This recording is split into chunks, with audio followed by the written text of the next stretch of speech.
Hello everyone. आज हम अपना 7 चैप्टर पढ़ने वाले हैं। जो 7th क्लास की हमारी ज्योग्राफी है ना, उसका 7 चैप्टर जिसका नाम है human environment, settlement, transport and communication. तो इसमें हम क्या पढ़ने वाले हैं कि सेटलमेंट हो रहा है, ट्रांसपोर्टेशन बढ़ रहा है, कम्युनिकेशन बढ़ रहा है। तो हम किस किस के बारे में पढ़ेंगे? हम पढ़ेंगे एक तो सेटलमेंट के बारे में, ट्रांसपोर्ट के बारे में और कम्युनिकेशन के बारे में। तो इन 3 चीज़ों के बारे में हम यहाँ पर क्या करने वाले हैं, पढ़ने वाले हैं। ठीक है, तो शुरू करते हैं हम अपना चैप्टर। तो ये जो चैप्टर है human environment, settlement, transport and communication, इसमें यहाँ पे पहले हमें सेटलमेंट के बारे में पढ़ना है। तो पहले हम किसके बारे में पढ़ेंगे? फर्स्ट हम पढ़ेंगे सेटलमेंट के बारे में। तो सेटलमेंट, पहले ये देखो कि पहले जब हम रहते थे ना, पहले के ज़माने में, एंशियंट टाइम में जो मतलब कि जो हमारे क्या थे, पूर्वज वगैरह जो थे, एंसेंटर्स थे एंशियंट टाइम में, वो कैसे रहते थे? वो बस उन्हें क्या चाहिए होता? फूड चाहिए होता था ना। वो बस फूड के लिए और कपड़े वगैरह पहन लेते थे, बस ये सब चाहिए होता था। और केव्स में रहते थे, ठीक है। उनका कोई ठिकाना नहीं था कहीं पर। जैसे जानवर यहाँ पे आज कम है तो इस जगह को छोड़कर दूसरी जगह पर चले जाएंगे, तो यहाँ पर जैसे किस जगह पर ज़्यादा जानवर है उस जगह पर चले जाएंगे। तो उनका कोई ठिकाना नहीं था, वो इधर से उधर घूमते रहते थे, ठीक है। तो पहले वो फूड के लिए, क्लोथिंग के लिए, शेल्टर के लिए, इस सब के लिए वो अर्ली ह्यूमन्स हमारे जीते थे, डिपेंडेंट थे इन सब चीज़ के लिए। फिर बाद में क्या हुआ? स्किल ग्रो हुई। स्किल मतलब कि उनके अंदर कुछ क्षमताएं आई, मतलब उन्होंने घर बनाना, उन्होंने सेटलमेंट करना चालू किया। उन्होंने क्या करना चालू किया? सेटलमेंट का मतलब अभी मैं बताऊंगी। उन्होंने क्या चालू किया? सेटलमेंट। उन्होंने सेटलमेंट चालू किया, उन्होंने ट्रांसपोर्ट चालू करा, उन्होंने कम्युनिकेशन चालू करा, उन्होंने कॉमर्स, ट्रेड, ये सब चालू करा। अब हम देखते हैं उन्होंने चालू कैसे करा। ये सब तो उन्होंने देख लिया कि हाँ भाई वो क्या कर रहे हैं, धीरे धीरे करके। पहले जैसे वो क्या थे, फूड के लिए जीते थे, फिर बाद में उन्होंने सेटलमेंट बनाए, फिर ट्रेड करा, फिर कम्युनिकेशन, ऐसे ही ये क्या बन रही है, एक चेन बन रही है ना। तो इस चेन के बारे में अभी हम पढ़ने वाले। तो फर्स्ट हम किसके बारे में पढ़ेंगे? फर्स्ट हम पढ़ेंगे सेटलमेंट के बारे में। तो सेटलमेंट क्या है? जैसे यहाँ पर लिखा है, settlement are places where people build their Holmes.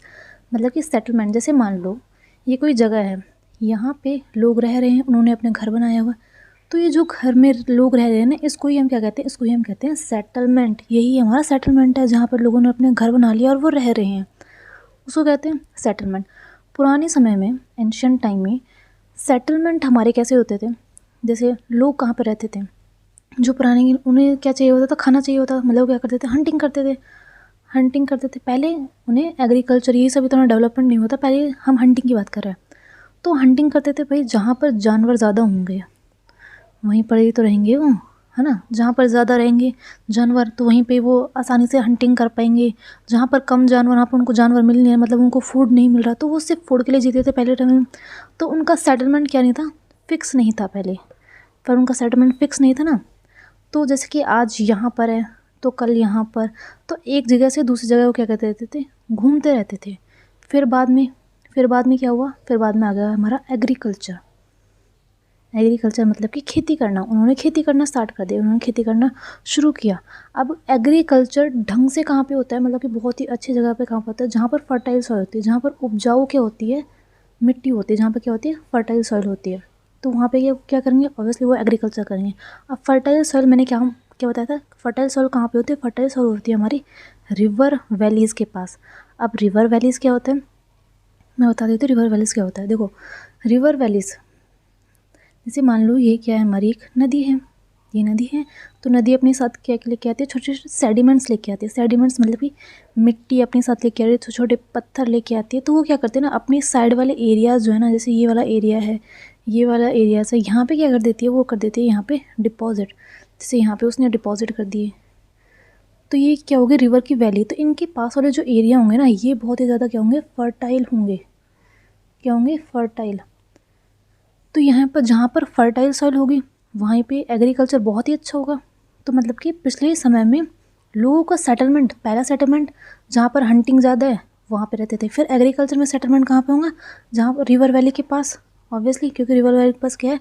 Fertile soil है, ठीक है। सेटलमेंट फिर वहाँ पे हो गया। फिर बाद में सेटलमेंट, हमारा सेटलमेंट के साथ हमारा क्या बनने लग गया? सेटलमेंट के साथ हमारा बनने लग गया ट्रेड मतलब ट्रेड। अब मैं क्या बता रही थी आपको? मैंने बताया कि जो ट्रेड है, ट्रेड से, जैसे ट्रेड होता है, जैसे हम सामान खरीदते हैं, सामान बेचते हैं, तो उसे कहते हैं हम ट्रेड। तो ट्रेड से भी हमारा जो सेटलमेंट है ना, वो बढ़ जाता है। सेटलमेंट बड़ा हो जाता है। जैसे मान लो कोई जगह है, ये मान लो क्या है, एक जगह है, यहाँ पे लोग रह रहे हैं, घर रह रहे हैं, तो वहाँ पे मार्केट्स वगैरह भी लगेंगी। जैसे बहुत सारे घर है तो वहाँ पे क्या होंगे, मार्केट्स होंगी। ठीक है, यहाँ पे मार्केट्स है, जैसे लोग यहाँ पे सामान खरीद रहे हैं, सामान बेच रहे हैं, तो ज़्यादातर लोग यहीं पे सेटल होने की कोशिश करेंगे कि भाई यहीं पे सारी चीज़ हमें मिल रही है, तो यहीं पे और बड़ी क्या हो जाएगा, सेटलमेंट बहुत बड़ा हो जाएगा। तो ट्रेड भी हमारा मदद करता है सेटलमेंट में। ठीक है, अब ये ट्रेड और हमें किसके बारे में देख लिया, ट्रेड के बारे में। ट्रेड, कॉमर्स, मैन्युफैक्चरिंग, ये सब हमारे ह्यूमन सेटलमेंट को क्या करते हैं, बड़ा करते हैं। अब मैंने बताया कि पहले के टाइम में रिवर वैली के पास लोग रहते थे, तो कुछ अब ऐसी सिविलाइजेशन है हमारी, आपने हिस्ट्री में पढ़ा होगा, कुछ ऐसी सिविलाइजेशन जो रिवर वैली के पास रहती है। सिविलाइजेशन मतलब कि जो हमारी वो होती है ना, साम्राज्य, ये समझ लो आप, साम्राज्य सिविलाइजेशन जैसे साम्राज्य, तो बहुत बड़े बड़े साम्राज्य, जैसे Indus civilization, Tigris civilization, Nile civilization, Hwang He civilization. इन रिवर्स के पास, ये जो रिवर्स है ना, Indus river, Tigris river, Nile river, हंगाई रिवर, इन रिवर्स के पास हमें क्या मिलती है, सिविलाइजेशन देखने को मिलती है। ये क्या है, ये रिवर्स के नाम है। ठीक है, Indus river, Tigris river, Nile river, हंगाई रिवर, इन रिवर्स की वैलीज़ के पास हमें क्या देखने को मिलती है, ज़्यादातर सिविलाइजेशन देखने को मिलती है। अब हम सेटलमेंट की बात कर रहे थे, तो सेटलमेंट ना दो तरह के होते हैं। सेटलमेंट दो तरह के होते हैं, एक तो टेम्परेरी, एक होता है परमानेंट। टेम्परेरी, अब देखो टेम्परेरी सेटलमेंट क्या होता है। टेम्परेरी सेटलमेंट, जैसे मैंने पहले बताया था कि लोग जब एंशियंट टाइम में जो लोग होते थे वो क्या करते थे, हंटिंग करते थे। तो हंटिंग, जैसे अभी यहाँ पे जैसे जानवर ख़त्म हो गए तो दूसरी जगह चले जाते थे, तो उनका कोई ठिकाना नहीं था। तो जैसे एक जगह यहाँ पर है, फिर दूसरी जगह चले गए, फिर यहाँ से फिर दूसरी जगह शिफ्ट हो गए, तो वो क्या कर रहे हैं, अपनी जगह थोड़े बहुत दिनों में क्या कर रहे हैं, बदल रहे हैं। तो ये है उनका टेम्परेरी, इसको कहते हैं हम टेम्परेरी सेटलमेंट। टेम्परेरी सेटलमेंट ज़्यादातर कहाँ पे होता है, टेम्परेरी सेटलमेंट जैसे कि फॉरेस्ट में, कोल्ड डेजर्ट्स में, हॉट डेजर्ट में, माउंटेन्स में, इन सब में हमें टेम्परेरी सेटलमेंट देखने को मिलता है। पिछले समय में जो लोग करते थे, लेकिन अब हमारा जब वो हंटिंग वगैरह करते थे, हंटिंग गैदरिंग ये सब, तो हमारा टेम्परेरी सेटलमेंट हमें देखने को मिलता था। लेकिन अब कौन सा सेटलमेंट हमें देखने को मिल रहा है, हमें मिल रहा है अब परमानेंट सेटलमेंट। परमानेंट सेटलमेंट मतलब कि लोग अब सेटल हो गए हैं भाई एक जगह, ये नहीं कि भाई यहाँ पे रह लिया, अब चलो कुछ महीने बाद दूसरा घर बनाएंगे वहाँ पे रहेंगे, नहीं, एक जगह वो क्या हो गए, सेटल हो गए हैं कि हाँ भाई यही घर है, इसमें ही रहना है। ये नहीं कि अब लोग शिफ्ट नहीं कर रहे, शिफ्ट कर रहे हैं पर बहुत ही कम कर रहे हैं। ठीक है, तो अब ज़्यादातर हम क्या देखते हैं, परमानेंट सेटलमेंट। तो ये हो गया हमारा सेटलमेंट। ठीक है, सेटलमेंट की हमने टाइप देख ली, टेम्परेरी और परमानेंट। अब इसमें बता रखा है इस बॉक्स में कि जो सेटलमेंट, जब हम कोई किसी प्लेस पर बिल्डिंग बनाते हैं या वहाँ पे सेटलमेंट डेवलप होता है, कोई हमने बिल्डिंग में से वहाँ पे कोई घर वर बनाए, बिल्डिंग्स वगैरह बनाई, वहाँ पे क्या हुआ, सेटलमेंट। तो बहुत सारी जगह वहाँ पे घर वहाँ पे बनने लगे, मतलब वहाँ पे क्या हो गया, सेटलमेंट। इस सेटलमेंट को, उस जो जगह है बिल्डिंग वगैरह बनी जहाँ पे सेटलमेंट हुआ, उस जगह को हम कहते हैं साइट। तो जो साइट के लिए जो जगह है, मतलब कि कोई कंडीशंस कि भाई साइट कहाँ पे बनेंगी, कहाँ पर लोग अपने सेटलमेंट करेंगे। साइट क्या होती है, जहाँ पर लोग बहुत ज़्यादा अपना सेटलमेंट करते हैं। तो लोग सेटलमेंट कौन कौन सी जगह पर करते हैं कि भाई जहाँ का क्लाइमेट अच्छा हो, ये नहीं कि भाई बहुत ज़्यादा गर्मी पड़ रही है, बहुत ज़्यादा ठंड है, तो वहाँ पे तो करेंगे ही नहीं। जहाँ पे बहुत ज़्यादा गर्मी है, ये तो डेजर्ट में कर लेंगे नहीं, या फिर पोल्स में, अंटार्कटिका में कर लेंगे नहीं। जहाँ पर फेवरेबल क्लाइमेट है, जहाँ पर आप रह सकते हो, जहाँ का ठीक ठाक क्लाइमेट है। अवेलेबिलिटी ऑफ वाटर, ये पहले टाइम की बात है, मतलब कि पहले बारे में बताया जाए कि पहले जहाँ पे पानी होता था, नदी के पास लोग ज़्यादातर सेटलमेंट करते हैं, क्योंकि वहाँ से उनको पानी मिल जाता है। लेकिन अब तो हमारे घर में जो वाटर की जो सुविधा है वो तो है, जैसे नल से पानी आ जाता है ना, टैप से। अब जहाँ पर लैंड अच्छी हो, जहाँ पे फर्टाइल सोल हो, जैसे लोग पहले क्या करते थे, एग्रीकल्चर की प्रोसेस करते थे, एग्रीकल्चर करते थे ना, तो उन्हें क्या चाहिए होती थी, फर्टाइल सॉइल। तो फर्टाइल सॉइल की उन्हें ज़रूरत थी। तो ये सब कंडीशन बता रखी कि लोग अपना सेटलमेंट ये कहाँ पर साइट देखने को मिलती है, जैसे क्लाइमेट अच्छा होना चाहिए, वाटर की अवेलेबिलिटी होनी चाहिए, लैंड अच्छी होनी चाहिए और फर्टाइल सॉइल होनी चाहिए। तो वहाँ पर ज़्यादातर सेटलमेंट देखने को हमें मिलती है। ठीक है, तो इस पैराग्राफ में जो यहाँ से यहाँ तक आपको ये पैराग्राफ दिख रहा है, इसमें एक स्टोरी बता रखी है। मतलब कि इसमें एक लड़की होती है मैरी, जिसका बर्थडे होता है। तो उसकी बर्थडे पार्टी में उसकी दोस्त है, जिसका नाम है गुरप्रीत। तो वो गुरप्रीत का इंतज़ार कर रहे होते हैं कि वो कब आए और कब जो मैरी है वो क्या करे, केक कट करे। तो जो गुरप्रीत है ना, वो थोड़ी सी लेट पहुंचती है मैरी के बर्थडे पर। तो आते ही वो जो गुरप्रीत है ना वो खांसने लग जाती है, और फिर वो बताती है कि यहाँ पे मतलब कि सिटीज़ में बहुत ज़्यादा क्या है, पॉल्यूशन है, और ट्रैफिक जैम के कारण वो थोड़ी सी लेट हो गई थी। और वो जो मैरी की मदर है, मैरी की मदर है मिसिस थॉमस गुरप्रीत की जो पीठ है उसको थपथपाती है, और वो जो गुरप्रीत है थोड़ा सा खांसती है।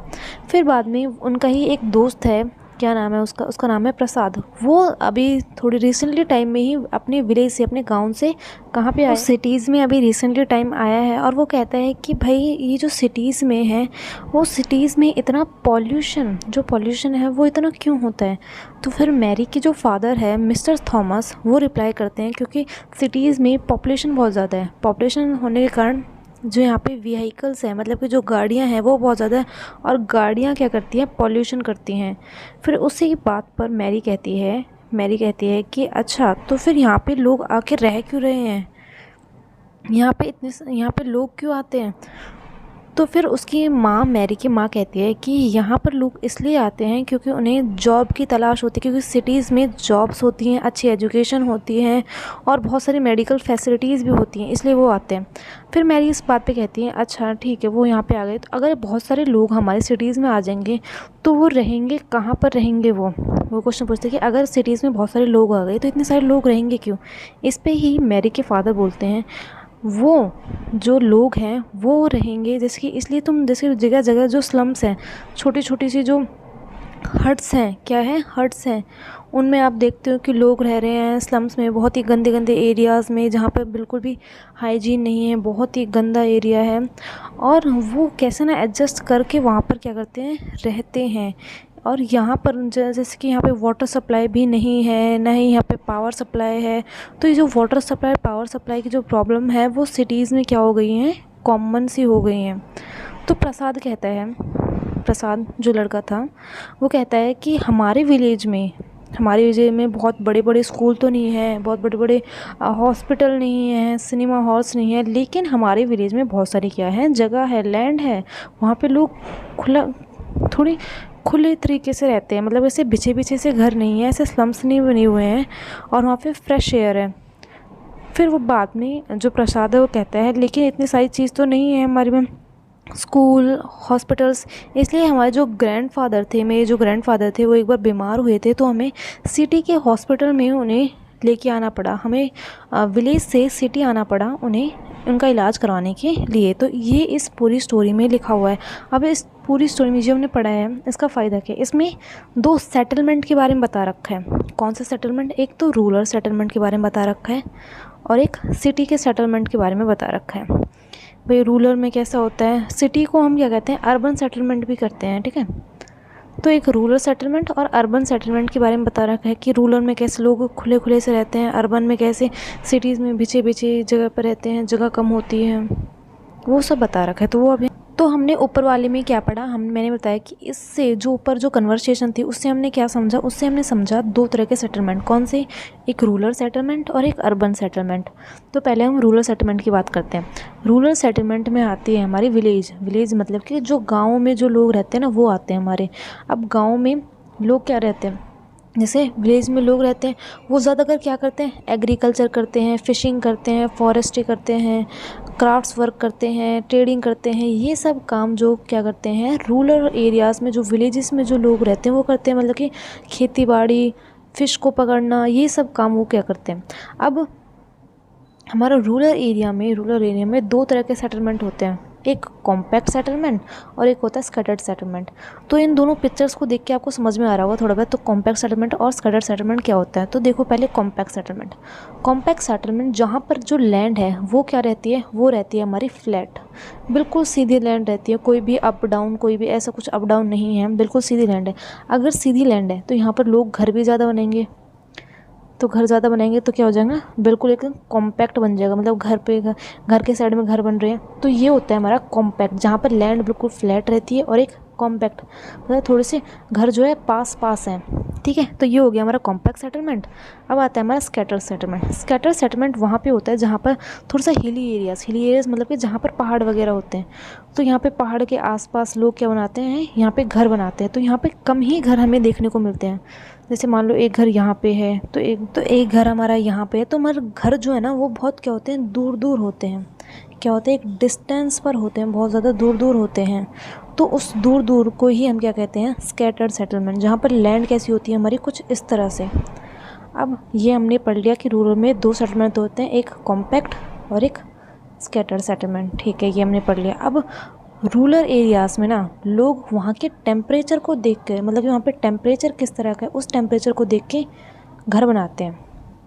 जैसे मान लो किसी भी एरिया में बारिश बहुत ज़्यादा होती है, क्या हो रही है, बारिश बहुत ज़्यादा होती है किसी भी एरिया में, तो वहाँ पे बारिश ज़्यादा होने के कारण लोग वहाँ पे घर कैसे बनाते हैं, कुछ इस तरह से, ताकि जो पानी है ना वो छत पर इकट्ठा ना हो।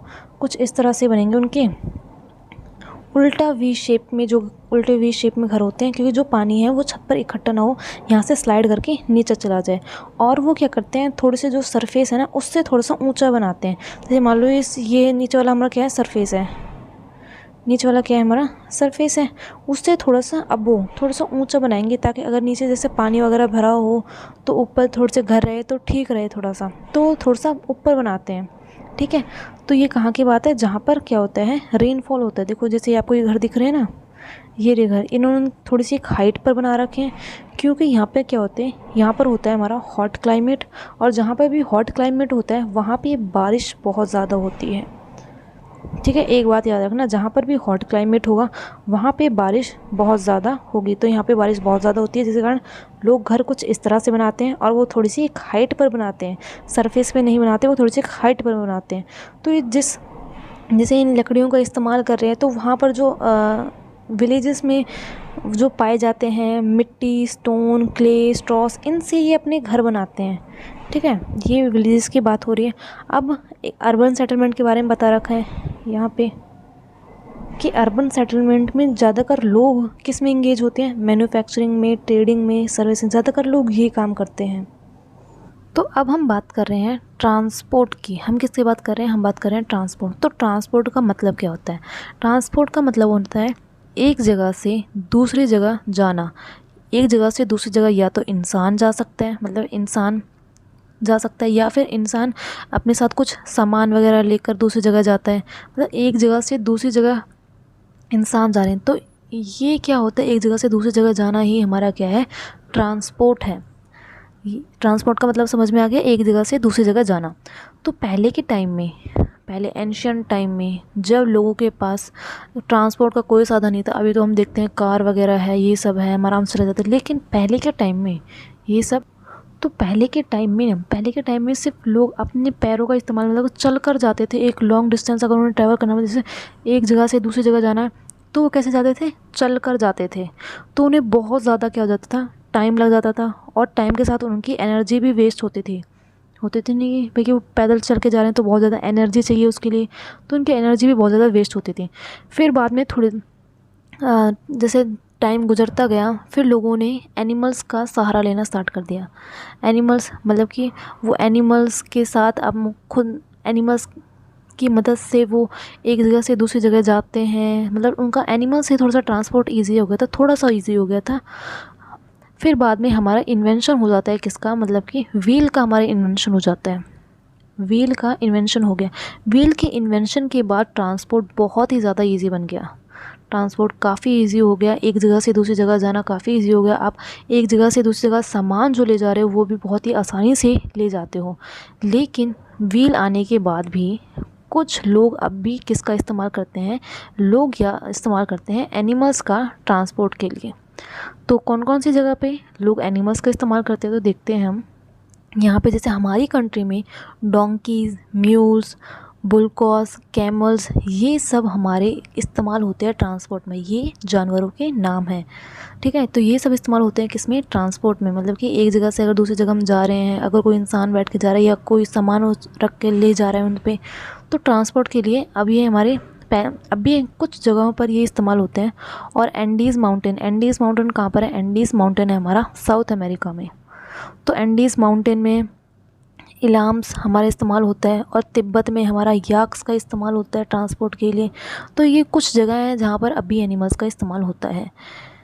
लेकिन जैसे मान लो इंडिया ने यूरोप से कुछ चीज़ मंगवाई, पहले के टाइम में बता रहे हैं, इंडिया ने यूरोप से कुछ चीज़ मंगवाई, तो यूरोप से इंडिया आने तक मतलब कि यूरोप से जो चीज़ इंडिया आएगी तो उसको बहुत ज़्यादा क्या लग जाता है, टाइम लग जाता है ना भाई। अगर आप व्हील से भी लेके आओगे तो इंडिया जो यूरोप है वो इंडिया से काफ़ी दूर है। जैसे व्हील का भी इस्तेमाल कर रहे हैं, जैसे जो व्हील वाली जो चीज़ें हैं जैसे कार वगैरह, तो यूरोप काफ़ी दूर है इंडिया से। फिर बाद में एरोप्लेन ने हमारा ये सब जो काम है ये काफ़ी आसान कर दिया। जो यूरोप हमारा काफ़ी दूर था, उसको काफ़ी टाइम लगता था इंडिया पहुंचने में, अब वो सिर्फ 6 से 8 घंटे में हमारा क्या हो जाता है, जो सफ़र है वो तय हो जाता है। इतना बड़ा जो सफ़र है वो 6 से 8 घंटे में सिर्फ तय हो जाता है। 6 से 8 घंटे में हमारा जो ट्रेड है, जैसे अगर यूरोप से हम कुछ चीज़ मंगा रहे तो 6 से 8 घंटे में ही वो हमारा चीज़ इंडिया पहुँच जाती है। तो देख लो, ट्रांसपोर्ट ने हमारा टाइम बचाया है, ट्रांसपोर्ट ने हमारी एनर्जी बचाई है। मतलब कि इतना टाइम लग रहा था, अब से 6 से 8 घंटे लग रहे हैं। पहले मान के चलिए 1-1 महीना लग जाता था हमें ये सामान पहुंचाने में, क्योंकि यूरोप काफ़ी दूर है इंडिया से। तो अब 6 से 8 घंटे तो टाइम बचा कि नहीं बचा। तो ये कहने का मतलब क्या है कि ट्रांसपोर्ट ने हमारा टाइम भी बचाया है और हमारी एनर्जी को भी बचाया है। ट्रांसपोर्ट में किस चीज़ ने, व्हील के इन्वेंशन ने और एरोप्लेन्स ने हमारा काफ़ी टाइम बचाया है और एनर्जी भी बचाई है ट्रांसपोर्ट में। ठीक है, अब ट्रांसपोर्ट के कुछ मेजर टर्म्स हैं, मतलब कि 4 मेजर टर्म्स हैं हमारे ट्रांसपोर्ट के। कौन कौन से? हम रोड के सहारे क्या कर रहे हैं, ट्रांसपोर्ट कर रहे हैं। मतलब कि रोड के सहारे हम एक जगह से दूसरी जगह जा रहे हैं।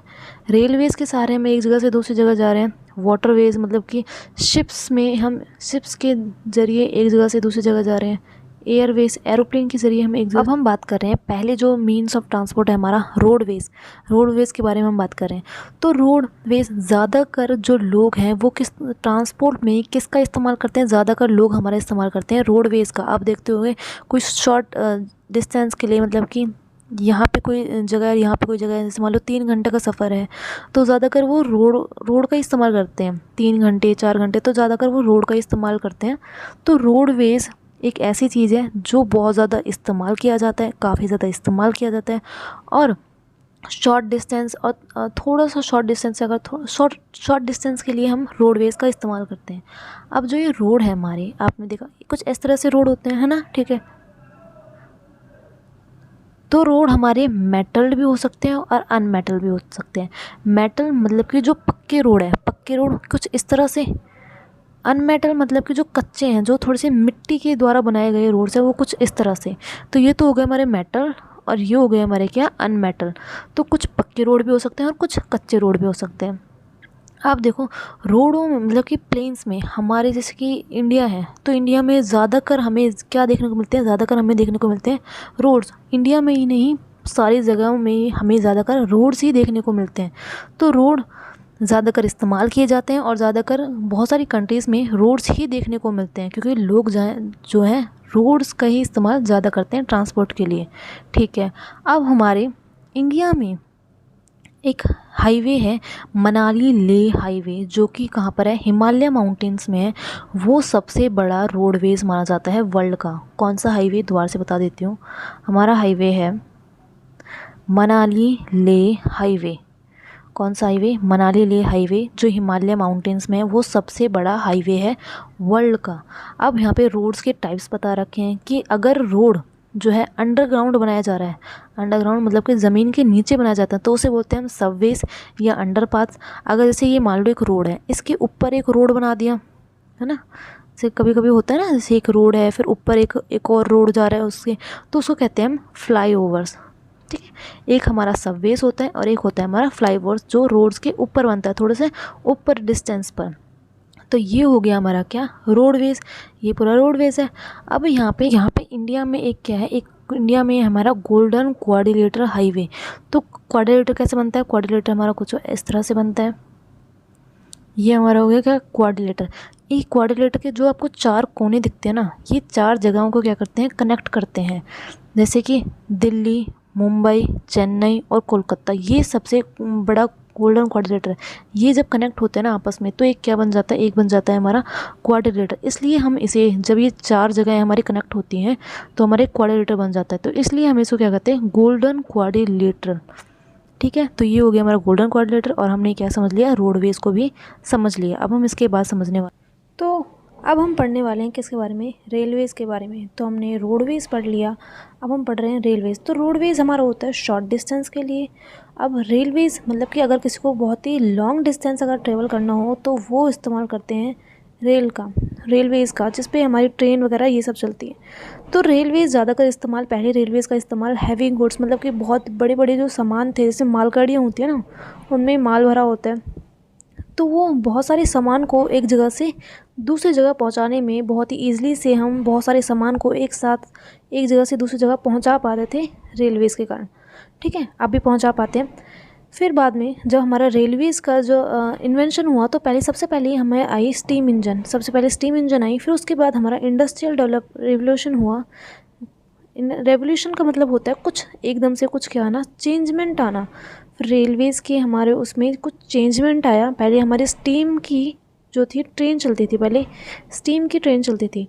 उसके बाद स्टीम के बाद हमारी जो ट्रेन आती है वो आती है हमारी डीजल की आती है, इलेक्ट्रिक की आती है, डीजल की, इलेक्ट्रिक इंजन्स, इन सब की हमें ट्रेन दिखाई देती है। तो स्टीम इंजन को रिप्लेस कर दिया डीजल वाली ट्रेन्स ने और इलेक्ट्रिक वाली इंजन्स, इन सब ने। फिर बाद में ये जो जैसे मान लो कि भाई थोड़ी सी कम स्पीड है, फिर बाद में सुपर फास्ट ट्रेन्स भी आई हमारे यहाँ पे। सुपर फास्ट ट्रेनें जो हमारी जर्नी, जैसे कि अगर जो हम डिस्टेंस हम 2 घंटे में ट्रैवल कर रहे हैं, तो वो 2 घंटे से थोड़ा कम टाइम, जैसे कि 1 आवर में ही हम उस जगह पर पहुँच जाते हैं, जिसमें पहले हमें 2 घंटे लगते थे। तो बहुत ही फास्टर ट्रेन आई। उसके बाद जैसे जैसे टेक्नोलॉजी में डेवलपमेंट होता गया, फिर अभी ये जो है ना ट्रेन है ना, पहले के टाइम में ट्रेन जो है वो ज़्यादातर प्लेन्स पे चलती थी। प्लेन से मतलब कि जो नीचे प्लेन वाला इलाका होता है ना, उन पर।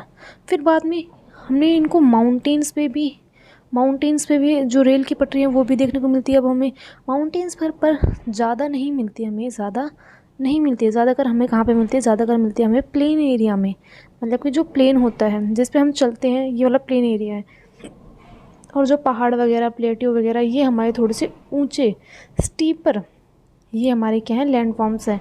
तो इन पे भी क्या हुआ, रेलवे लाइंस बिछी, लेकिन बहुत ही कम देखने को मिलती है हमें। ठीक है, तो ये हमारा क्या है, रेलवे है कि पहले स्टीम इंजन आया, फिर उसके बाद हमारा क्या आया, डीजल, इलेक्ट्रिक इंजन ये आया, फिर फास्टर ट्रेन्स आई जिन्होंने हमारी जर्नी और ज़्यादा ईजी कर दी। फिर इसमें इंडिया रेलवे, इसमें एक और बात बता रहा है कि जो इंडिया रेलवे है वो वेल डेवलप है। वो क्या है, इंडिया का जो रेल नेटवर्क है वो बहुत ही ज़्यादा क्या है, वेल डेवलप है। और एशिया में, तो एशिया हमारा क्या है, एक कॉन्टिनेंट है, उसमें क्या है, हमारा इंडिया आता है। तो इंडिया जो है, इंडिया वो रेलवेज़ में बहुत ही ज़्यादा डेवलप है, पूरे एशिया में बहुत ज़्यादा डेवलप है। अब यहाँ पे कुछ ट्रेन्स के बारे में बताया गया कि भाई जैसे जिंगजिंग में एक ट्रेन चलती है, जो कि मैंने बताया ना, पहाड़ों पे भी बहुत सारी ट्रेन्स की जो पटरियाँ हैं वो बिछाई है हमने। तो जिंगजिंग में जो ट्रेन की पटरियाँ बिछाई गई है वो बिछाई गई है 4000 मीटर ऊपर। 4000 मीटर का मतलब है 4 किलोमीटर ऊपर, सी लेवल से 4 किलोमीटर ऊपर हमारी वो है ट्रेन चलती है। और उसका हाईएस्ट पॉइंट कितना है, उसका हाईएस्ट पॉइंट है 5072 मीटर, इतना है, मतलब कि 5 किलोमीटर या उससे थोड़ी सी ज़्यादा। ठीक है, अब इसमें हमारा एक जो लॉन्गेस्ट रेलवे सिस्टम बताया गया है, वो लॉन्गेस्ट रेलवे सिस्टम है हमारा ट्रांस साइबेरियन का लॉन्गेस्ट कहाँ तक है, इसकी स्टार्टिंग होती है यहाँ से, वेस्टर्न रशिया पीटर्सबर्ग, जो वेस्टर्न रशिया, ये क्या है, हमारा पूरा रशिया, ये रशिया का वेस्टर्न जो पार्ट है पीटर्सबर्ग, यहाँ से लेके, ये देखो आपको दिख रहा है ना, यहाँ पे मैं दोबारा दिखा देती हूँ, ये जो है, ये ऐसे जो बन रहा है, ये हमारा क्या है, एक पूरी रेलवे लाइन है। ये देखो कितनी बड़ी रेलवे लाइन है। ये हमारी स्टार्ट होती है पीटर्सबर्ग से और ख़त्म होती है ये व्लादिवोस्तोक के पैसिफिक कोस्ट में, जो व्लादिवोस्तोक है वहाँ पे जाके ख़त्म होती है। देखो यहाँ पे नाम लिख रहा है व्लादिवोस्तोक और यहाँ पे लिख रहा है पीटर्सबर्ग। इनको जूम करना थोड़ा सा दिख जाएगा आपको। ठीक है, तो ये हमारा सबसे बड़ा लॉन्गेस्ट रेलवे सिस्टम है। तो ये हमारा हो गया क्या, रेलवे सिस्टम। ये हमने रेलवे सिस्टम की बात कर ली। ठीक है, अब उसके बाद हम पढ़ते हैं आगे। तो हम बात करते हैं वाटरवेज़ के बारे में। तो अब हम बात करते हैं वाटरवेज़ के बारे में। तो वाटरवेज़ में ज़्यादा कुछ नहीं लिख रहा इसमें, जैसे हमने रोडवेज़ में पढ़ा, हमने रेलवेज़ में पढ़ा। रेलवेज़ में क्या पढ़ा कि जो भारी जो सामान होते हैं एक जगह से दूसरी जगह पहुंचाने में, ऐसे ही हमारे वाटरवेज़ हैं। वाटरवेज़ में हम किसका इस्तेमाल करते हैं? हम करते हैं शिप्स का। शिप्स हो गई, बोट्स हो गई वगैरह वगैरह, इन सब का हम क्या करते हैं? इस्तेमाल करते हैं सामान को एक जगह से दूसरी जगह पहुँचाने में। ठीक है, तो वाटरवेज़ में भी यही है। अब वाटरवेज़ की हमारे दो टाइप्स हैं। एक तो इनलैंड वाटरवेज़ और एक है हमारा सी रूट। अब पहले समझो इनलैंड वाटरवेज़ क्या होता है। इनलैंड वाटरवेज जिसमें हमारी लेक्स वगैरह या रिवर्स वगैरह आते हैं। ठीक है, तो लेक्स तो हमारे जैसे कि एक कंट्री में लेक हो गई, तो लेक तो हमारी कंट्री के अंदर ही होती है। ये तो नहीं भाई लेक हमारी कंट्री के बाहर हो गई, कोई एक कंट्री से दूसरी कंट्री या एक कॉन्टिनेंट से दूसरे कॉन्टिनेंट को जोड़ रही, इतनी बड़ी हमारी लेक्स नहीं होती है। वो हमारे होते हैं ओशियंस होते हैं, वो हमारी सीज होती हैं। लेक्स रिवर्स हमारे छोटी होती हैं थोड़ी सी। तो इनलैंड का मतलब है कंट्री के अंदर जो ट्रांसपोर्टेशन हो रहा है रिवर्स के द्वारा या फिर लेक्स के द्वारा, जो ट्रांसपोर्टेशन होता है वो आता है हमारा इनलैंड में। ठीक है, अब सी रूट्स में हमारा जो एक कंट्री से हम दूसरी कंट्री में जा रहे हैं, एक कंट्री से दूसरी कंट्री में जो ट्रांसपोर्टेशन हो रहा है, मतलब कि एक कंट्री से दूसरी कंट्री में सामान भेजा जा रहा है वाटरवेज़ के द्वारा, वो आता है हमारा सी रूट्स में। अब यहाँ पे जैसे कि हमारा इनलैंड में जो हमारे कुछ लेक्स और इससे रिलेटेड हमारी जो लेक्स आती हैं बहुत सारी कंट्रीज़ में हैं, उन लेक्स का नाम बता रखा है। ऐसे गंगा ब्रह्मपुत्र रिवर है, दी ग्रेट लेक है नॉर्थ अमेरिका में, रिवर नाइल है हमारी अफ्रीका में। ठीक है, तो तीन यहाँ पे लिख रही है, एक तो गंगा ब्रह्मपुत्र, एक ग्रेट लेक्स नॉर्थ अमेरिका में, एक रिवर नाइल जो हमारे अफ्रीका में। गंगा ब्रह्मपुत्र हमारे इंडिया में है। अब फिर यहाँ पे सी रूट्स मैंने बताया कि एक कंट्री से दूसरी कंट्री में जब हम क्या करते हैं सामान भेजते हैं तो वो हमारा वाटरवेज़ में आता है। तो यहाँ पे कुछ सी रूट्स के नाम दे रखे हैं, जैसे कि सिंगापुर और मुंबई, न्यूयॉर्क में जो लॉस एंजल्स है जो कहाँ पे है? अमेरिका में। सॉरी, न्यूयॉर्क अलग है, Los Angeles in North America, Rio de Janeiro हमारा साउथ अमेरिका में, डरबन एंड केप टाउन हमारा अफ्रीका में, सैंडेन ऑस्ट्रेलिया में है, London and Rotterdam in Europe, जो किसमें? यूरोप में। तो ये सारे किसके नाम है? ये हमारे सी रूट्स के नाम है जो एक कंट्री से दूसरी कंट्री में हम ट्रांसपोर्ट के लिए मदद करते हैं। तो ये हमारा क्या है? ये है पूरा वाटरवेज़। इसमें बस हमें इनके नाम याद रखने हैं कि हमारे इनलैंड में कौन से आ रहे हैं और सी रूट्स में कौन से आ रहे हैं। ठीक है, तो ये बस एक बार रिवाइज कर लेना, एक बार पढ़ लेना इसको, तो याद हो जाएंगे कौन कौन से नाम हैं।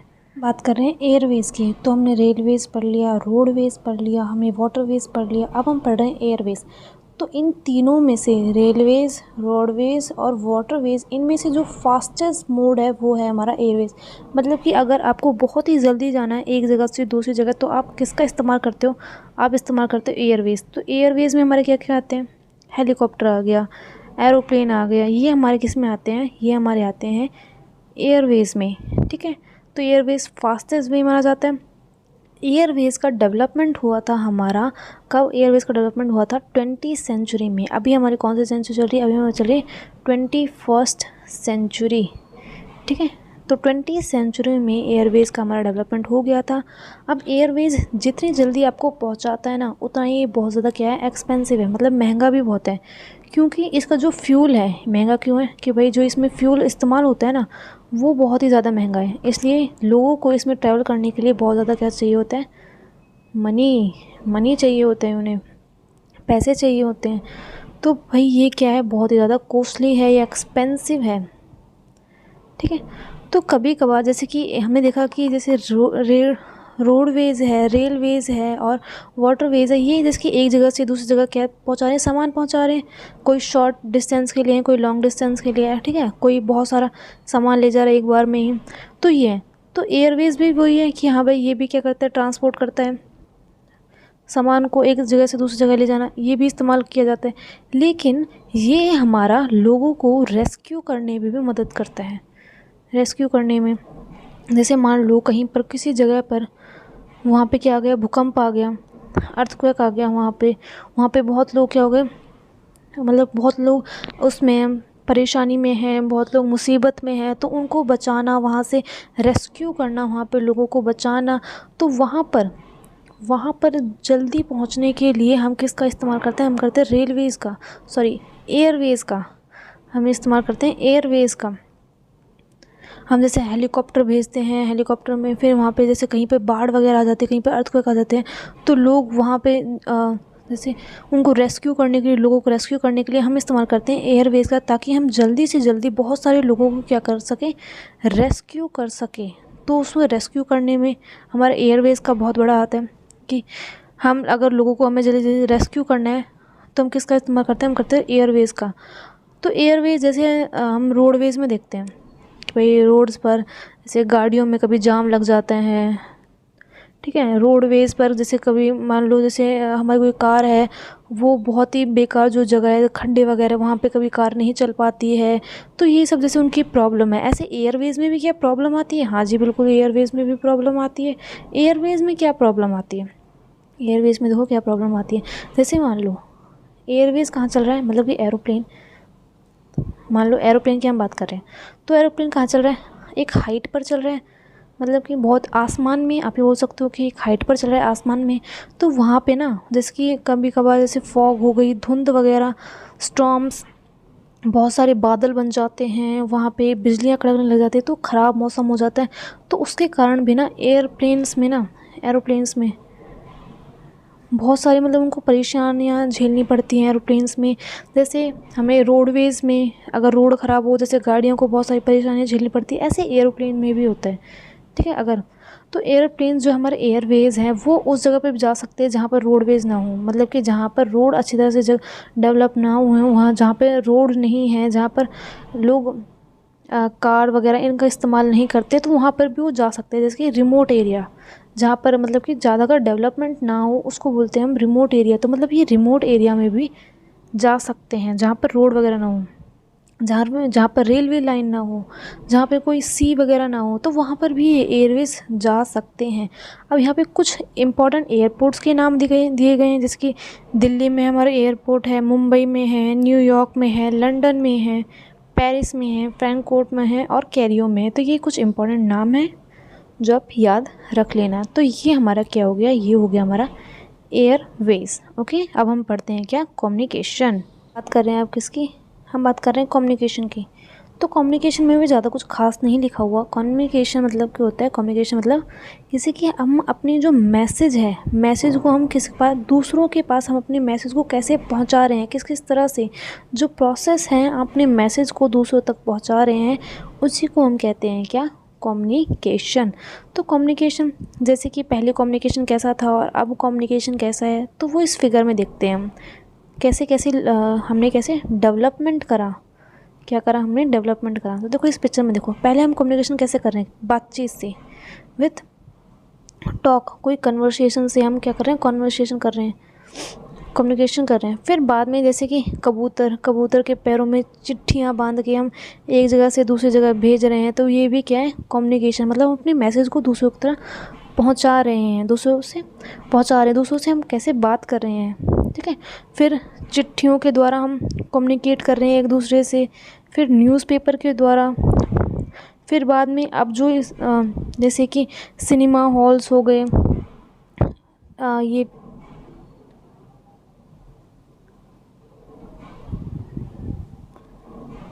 टीवी हो गए, हमारे कंप्यूटर्स वगैरह हो गए, फ़ोन्स हो गए, लैपटॉप्स हो गए, और मोबाइल फ़ोन हो गए, जो भी अब कुछ हम इस्तेमाल कर रहे हैं, जैसे कि हमने ये किस तरह से हमने डेवलपमेंट करा, ये देखो हमने कैसे किस किस स्टेज में, पहले हम किस स्टेज में थे और अब हम किस स्टेज में। ये है हमारी क्या, इसको बोलते हैं हम डेवलपमेंट स्टेज। मतलब कैसे कैसे हमने क्या करा? डेवलपमेंट करा। किस में? कम्युनिकेशन में हमने कैसे कैसे डेवलपमेंट करा, ठीक है। तो ये है कम्युनिकेशन। तो कम्युनिकेशन के बारे में ज़्यादा सबको ही पता होगा। कम्युनिकेशन, तो कम्युनिकेशन मतलब कि एक दूसरे से एक दूसरों तक अपना क्या पहुंचाना, अपना मैसेज पहुंचाना, क्या कहता है? हमारा कम्युनिकेशन कहलाता है।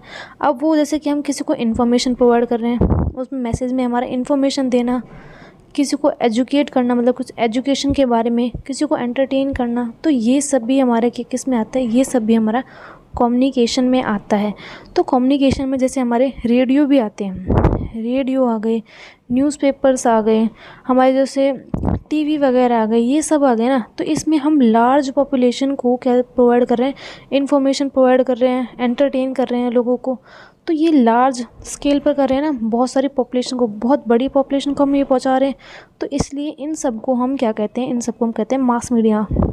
जो किसी लार्ज पॉपुलेशन को क्या कर रहा हो, इन्फॉर्मेशन एंटरटेन कर रहा हो, कोई भी जानकारी वगैरह दे रहा हो, मैसेज भेज रहा हो किसी के पास, तो उसे हम कहते हैं क्या, मास मीडिया। अब जैसे हम जैसे टीवी का इस्तेमाल करते हैं, हम टेलीफोन का इस्तेमाल करते हैं, जैसे टेलीफोन में हम कैसे बात करते हैं, जैसे वायरलेस होता है, एक कोई यहाँ पे बंदा है, एक कोई दूसरी जगह पे है, तो ये क्या इनमें वायर कनेक्ट होती है? नहीं, हम यहाँ से एक फ़ोन से बात कर रहे होते हैं, उसके पास भी फ़ोन होता है। तो हम ये बात कैसे करते हैं, हम ये बात करते हैं क्योंकि हमारा जो स्पेस में क्या होते हैं, स्पेस में हमारे होते हैं सैटेलाइट्स। उन सैटेलाइट्स के द्वारा हम एक दूसरे से क्या रहते हैं, हम एक दूसरे से कनेक्ट रहते हैं। जैसे हम फ़ोन पे जो बात कर रहे हैं, या हम जो टीवी में जो कुछ भी देख रहे हैं, जैसे टीवी में कहीं पर कुछ रिकॉर्ड हो रहा है और फिर वो हमारे पास आ रहा है, तो ये सब किसके कारण है, ये सब हमारा सैटेलाइट के कारण ही है। ये हम सैटेलाइट के द्वारा ही कर पा रहे हैं, ये हम सैटेलाइट की हेल्प से ही कर पा रहे हैं। तो सैटेलाइट हमें कम्युनिकेशन करने में बहुत हेल्प करते हैं। सैटेलाइट हमें और क्या इन्फॉर्मेशन देते हैं, सैटेलाइट हमें जैसे वेदर के बारे में बताते हैं, हमें बताते हैं फॉरेस्ट, जैसे सैटेलाइट हमारा स्पेस में होता है तो वहाँ पे जैसे फ़ोटो भेजता रहता है, तो बताता है कि भाई यहाँ पर फॉरेस्ट कितने हैं, किस जगह पे ज़्यादा फॉरेस्ट है, किस जगह पे कम फॉरेस्ट है, कहाँ पर पानी कितना है, यहाँ पर पानी कितना है, तो ये सब सैटेलाइट्स बताते हैं। और हम जैसे कम्युनिकेशन में हम किसका इस्तेमाल करते हैं, कम्युनिकेशन में हम ईमेल्स, इलेक्ट्रॉनिक मेल्स, इन सब का इस्तेमाल करते हैं। तो ये सब हमारे क्या आ गए, ये सब हमारे आ गए कम्युनिकेशन में। हम किस किस चीज़ों का इस्तेमाल कर रहे हैं एक दूसरे तक मैसेज पहुंचाने के लिए, ठीक है। तो ये आता है हमारा कम्युनिकेशन में। तो अब कम्युनिकेशन जैसे कि अब क्या होता है, अब एडवांस हो गया, कम्युनिकेशन एडवांस हो गया। जैसे आप घर बैठे बैठे क्या कर देते हो, जैसे आपको कहीं पे सिनेमा हॉल में आपको पिक्चर वगैरह देखनी है, तो घर बैठे बैठे क्या करते हो, टिकट कर लेते हो ना सिनेमा हॉल्स के लिए। जैसे आपको होटल में जाना है तो होटल के लिए पहले रूम बुक कर लेते हो। पहले आप कहीं पर भी आप जाना हो तो आप घर बैठे बैठे सारा काम क्या कर लेते हो, घर बैठे बैठे सारा काम कर लेते हो। तो ये क्या है, ये कम्युनिकेशन ही तो है। कम्युनिकेशन अब धीरे धीरे क्या होता जा रहा है, धीरे धीरे एडवांस होता जा रहा है। अब घर बैठे बैठे सारा का सारा काम करते रहे। तो ये हमारा क्या है, यही हमारा कम्युनिकेशन है। तो ये सब हमने पढ़ लिया रोडवेज हमने पढ़ लिया, रेलवेज हमने, कम्युनिकेशन पढ़ लिया हमने, एयरवेज पढ़ लिया हमने, वाटरवेज पढ़ लिया। तो हमने सब कुछ ये पढ़ लिया है। तो यहाँ पर हमारा जो चैप्टर है वो क्या हो गया, चैप्टर हो गया हमारा कंप्लीट। So thank you.